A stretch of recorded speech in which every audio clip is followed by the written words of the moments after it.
নমস্কাৰ বন্ধুসকল, নতুন এটা ভিডিঅ'ৰ সৈতে আপোনালোকক ৰিয়েল ইনফো আছামলৈ স্বাগতম জনালোঁ।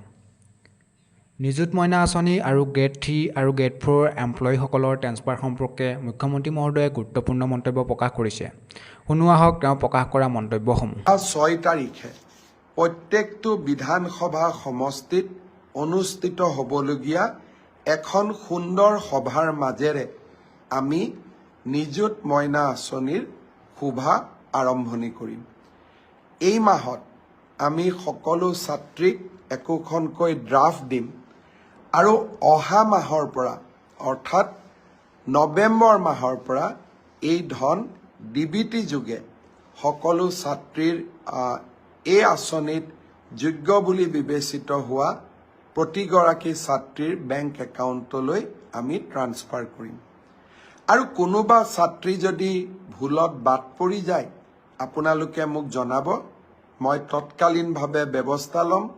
মই বিশ্বাস কৰোঁ যে উচ্চতৰ মাধ্যমিকত প্ৰথম বৰ্ষত নামভৰ্তি কৰা ছাত্ৰী, স্নাতক পৰ্যায়ত নামভৰ্তি কৰা প্ৰথম বৰ্ষৰ ছাত্ৰী আৰু বিশ্ববিদ্যালয়ত নামভৰ্তি কৰা প্ৰথম বিভাগৰ ছাত্ৰী সকলোৱে এই আঁচনিৰ হিতাধিকাৰী ৰূপে যোগ্য। কোনোবাই যদি এই আঁচনিৰ পৰা বাদ পৰিছে আমাক নিশ্চয় জনাব।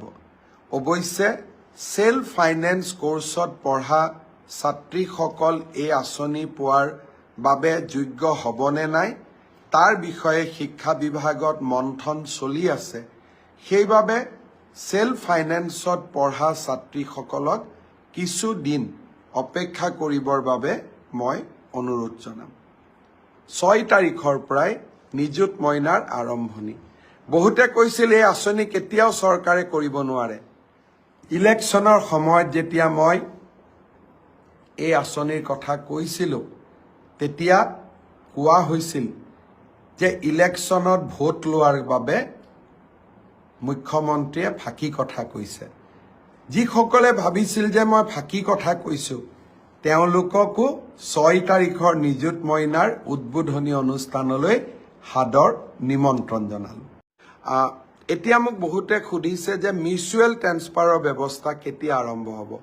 অহা 2-3 দিন 4 দিনৰ ভিতৰতে মই পৰ্টেলটো আপোনালোকৰ বাবে আগবঢ়াই দিম যাতে তৃতীয় আৰু চতুৰ্থ বৰ্গত আমি মিউচুৱেল ট্ৰেন্সফাৰৰ কামো আৰম্ভ কৰিব পাৰোঁ।